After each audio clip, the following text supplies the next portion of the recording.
He's a Republican, and come January, he'll be able to say he's worn two hats in two different Democratic administrations. Secretary of Transportation Aubrey Lane will move from managing roads and bridges to making sure the Commonwealth is managing its money responsibly in Governor Ralph Northam's administration. Recently, I sat down with Lane, who made it clear it's time for people to decide what kind of Commonwealth they want and what they're willing to pay for. For the past 4 years, Aubrey Lane has overseen miles of road construction across the Commonwealth, including the widening of I-64 and Hampton Roads, helped to steer public-private partnerships like the downtown and midtown tunnels, and occasionally found himself in the middle of the tussle over tolls. Recently, from his Richmond office, I spoke with Lane about what he sees as the priorities for the state going forward and about manage the money to pay for them. And what I've seen, whether it's health care, and I can certainly know about transportation, people expect a lot more than we have resources for. Lane says if the Commonwealth is going to step up its game in the 21st century high-tech economy, it will take both political will and a reset of the way many people still think across Virginia. One of my favorite sayings is limited resources have consequences.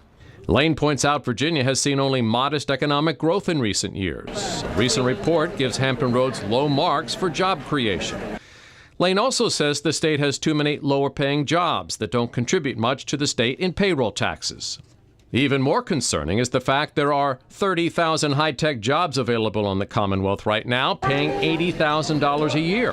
The problem is too many schools aren't turning out students ready to fill those jobs. But you're acknowledging there's a gap between where the education system is today and the jobs that are out there looking for 21st century thinkers. There is, and in fact, if we don't solve that, we're not going to solve our economic issues that we're dealing with.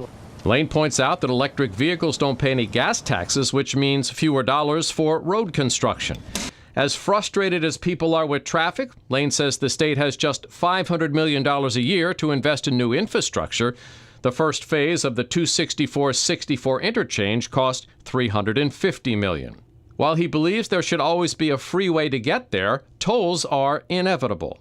And I believe over the decades, our politicians, quite frankly, have not been honest with our citizens on what transportation costs. Lane also says a lack of regional thinking continues to hurt Hampton Roads' reputation. It's not Virginia Beach against the world, it's the region competing against the world.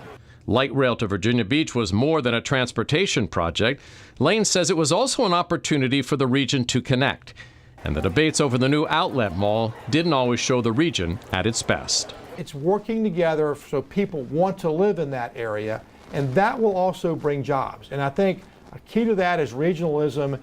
I don't know that we've gotten that all squared away in Hampton Roads.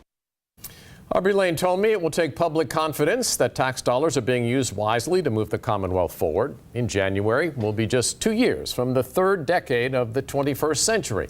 Lane also sees opportunities for the state and for Hampton Roads, and we'll explore those tomorrow on 13 News Now at 6.